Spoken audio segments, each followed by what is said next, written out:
HW, and thank you so much for watching Tone Junkie TV. I recently had to quarantine in California, and so I'm out here for still another week or two. And big shout out to British Audio, who got me a brand new Kemper sent right out to me.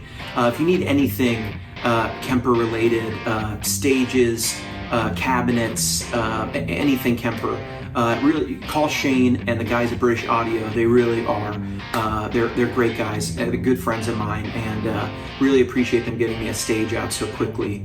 Thank you so much, guys. As soon as I turned it on, I realized something. Hey, here's the famous AC20 profile that everybody talks about. It's by Chenko, you know, and I've never really known. I don't know where this thing comes from. It's sort of like magic. I think it's the #1 rated profile in online there in the Rig Exchange.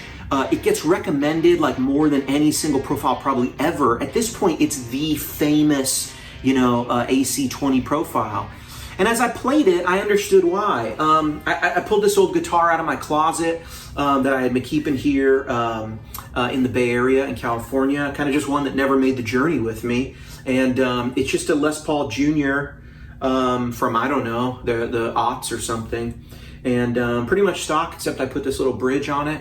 And even just plugging this guy right in, I realized, wow, this is a cool profile. But you know, I've actually profiled that AC20 amp, and this profile doesn't sound, it didn't remind me immediately of an AC20. It really doesn't in a lot of ways. And as I was kind of fiddling around, I realized something. I realized this profile is unique. It's special. It sounds great. And I think it can teach us a couple things about how to dial in our own tone. So let's take a little closer look at what we can learn from the famous AC20 profile. It has to do with compression and upper mids, and really boosting, you know, the high mids for your guitar.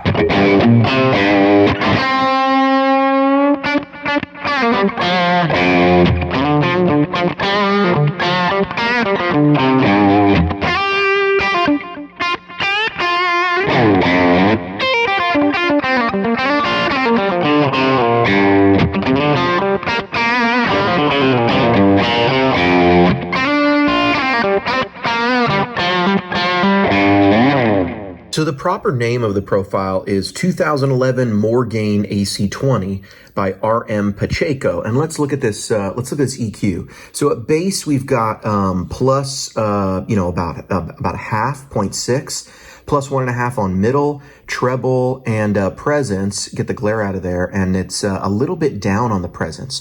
This is a bit of an interesting EQ. Little more bass is being added, and more mid-range is being added with a little reduction in presence. Now watch this. I'm going to hold down the cabinet button, and then I'm going to click cabinet tabs, and boom. Now I can scroll through some of these values, and we see that this is a 112. I'm guessing it's the speaker that came with it. It's a 25-watt speaker. It says absolute 112 absolute. I'm guessing, I don't really know what speaker that is, to be honest, but what's this say? Sennheiser E906. I'll tell you from experience, adding a little bit of low end to the 906 is really going to help. Then look at this high shift and low shift. We're actually adding a little bass by moving that low shift down, and we're actually getting rid of some of the highs.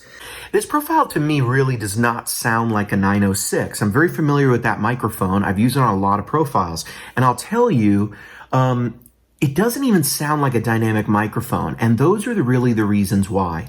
Obviously, adding some more mid-range just makes the guitar sound fatter and more mid-rangey, but by adding some bass on that EQ and by cab shifting down just a bit, we're getting more low end than we would normally get from just a dynamic microphone on its own.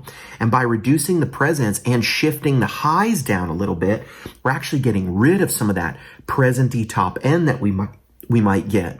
Dynamic microphones have a present top end, but it doesn't have like an airy quality that like a ribbon is known for, like an R121. So some of these shifts are giving this thing a little more of, I would say, a natural flavor than a dynamic just kind of gets by itself. Okay, now the biggest, the most obvious, I should say, kind of augmentation we're getting to our sound is this EQ block here. You can defeat it just by pressing B, but if I hold it down and turn it on, wow, look at that. That's a lot of high mid-range. Let's look at what we're doing here. So we've got nothing really going on in the lower part of the signal, but right at 1250, if you watch some of the other videos, I'm going to label these treble and presence and air and stuff. But what's this? We're actually adding a fair amount of treble here to our guitar. Why is it in the guitar? Well, over here, we're adding this EQ before the stack, before the amplifier. This is like running a Boss GE7 in front of the amp itself.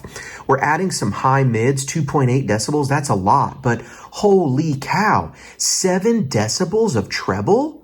This is very much augmenting the sound of our guitar pickups. Then we're going to take some of this 500 hertz, and this I would call presence, and this I would call air, and we're boosting all over here.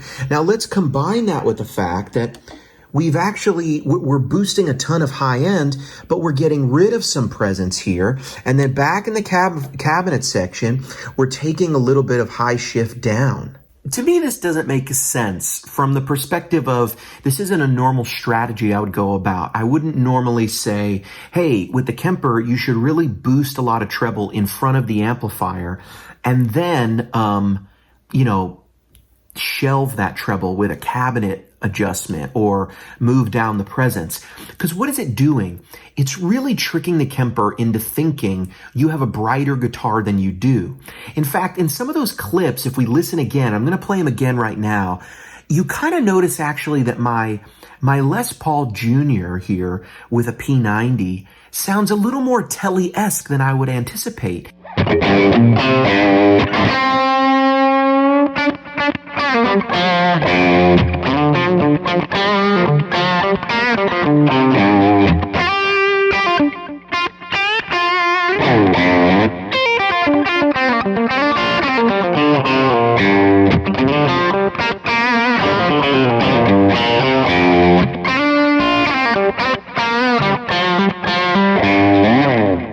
It actually sounds really great, and I love the sound of it with this profile. And I think one of the reasons is this EQ. Check it out with and without this EQ. It just brings out a really nice, present sort of quality, and even adds some decibels. But it makes it like a fat telly.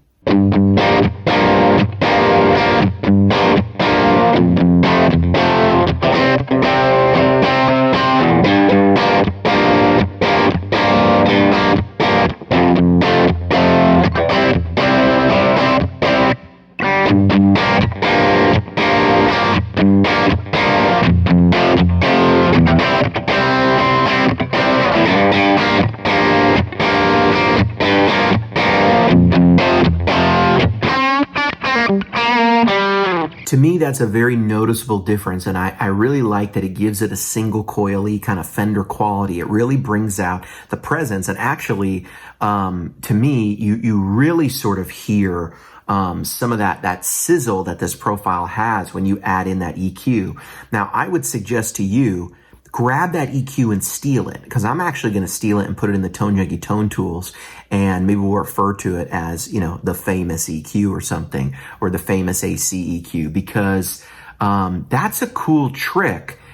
It's not going to work with all profiles, and it's probably not going to work with all guitars. But really, we're boosting a lot of treble and front end. Almost you could think like a clean treble booster, with very little gain going into a bit of a darker amp, a darker AC style amp. Sounds like Brian May, doesn't it? Okay, now the other thing that was done on this profile is compression. compression is important, and let's check out some of that compression in the profile. On the Kemper, I'm going to hold down the amplifier button, and when I do that, I'm going to see all of these values. We've got definition, power sag, pick. All of these are pretty normal to where I would place them and where like Michael Britt would place them and stuff. Pretty typical. We're boosting a good amount here. That really isn't going to do anything other than, you know, change the gain. Clarity, I usually don't get up to like 4. Britt does sometimes. But everything else is pretty typical here. There's really nothing going on. Pick is at, you know, 0, 1. You can barely hear this at small values like this. This is normal, right? Normal. But compressor. This is something that I usually put it about 1.5 to 2. Michael Britt puts it in about the same range. If you've watched Tone Junkie TV, you're going to notice guys like Josh Meyer, they really run these high. The more compression you add, the more of that feel and just juiciness you're going to get from the guitar. You almost can trick your brain into thinking something's more touch sensitive than it is just by the feel that the player has with this added compression. And I will tell you that is really a lot of what's going on here. If you take some of your favorite profiles that you may have compared to this, and run that compressor up, you, especially in this gain range, right about halfway up on the gain, you're going to notice that compressor really comes to life. Try it on some of your profiles. It sounds really good. It's difficult to hear, but as a player, you can really feel it.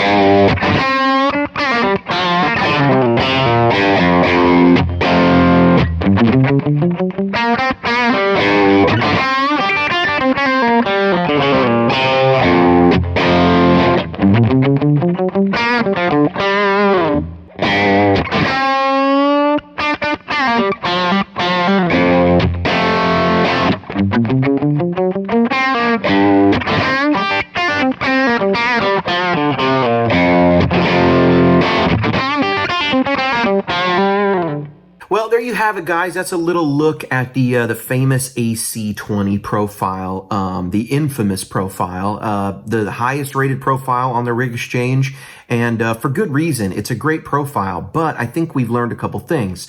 It's got some interesting stuff going on.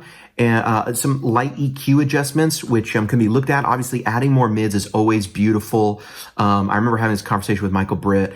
There's something about the Kemper EQ that is just so musical. It's hard to turn up that mid-range knob and not have it just sound better. I mean, it just sounds incredible. That mid-range knob always sounds just a little bit better. In fact, all the EQ kind of sounds better. If you just turn up all the EQ, like 1 or 1.5, it's like your tone just gets kind of better. They really did a great job with that EQ. But really the aggressive changes here are, aside from the EQ and the little things in the cabinet section with all sort of come together to make a sound. It's that aggressive preamp EQ, the preamp block EQ. It's a lot of treble to be adding, but you know, it takes a very fat, thick profile and gives your guitar a lot more sizzle and a lot more steak. I'd say the sizzle's coming from the guitar and that EQ, and the steak is right there in the guts of this profile, and it sounds really good. And then I would say the gain range is right where I like it, kind of right in the middle. And then boom, once you have that going, that compressor, you run that high and you get that, it's almost that how do I even describe it? It's an idealized kind of version of amp compression. It almost feels better than a real amp. The compression there that you get from the Kemper, adding compression in the amplifier section, not before or after, but you don't get the aggressive nature of adding it after, the sort of washed over polished sound.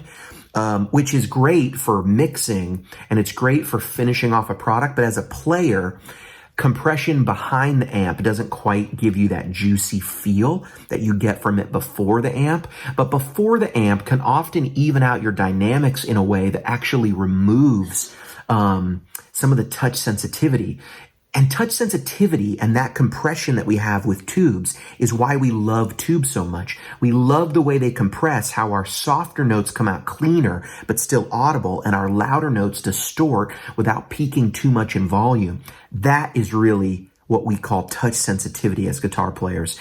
Whoever made this profile, RM Pacheco, my hat is off to you. HW approves this profile, and thanks so much, man. This has been a really great contribution to the Kemper community, one that predates me, and I'm happy to have it on my Kemper. You know, a lot of times people say, "Oh, I didn't like any of the stock profiles that sort of came on the Kemper," but with this one, the Michael Britt stuff that comes on the Kemper, and hopefully soon the Tone Junkie stuff that comes on the Kemper, you really can pull one of these things out of the box and just get the best tone of your life.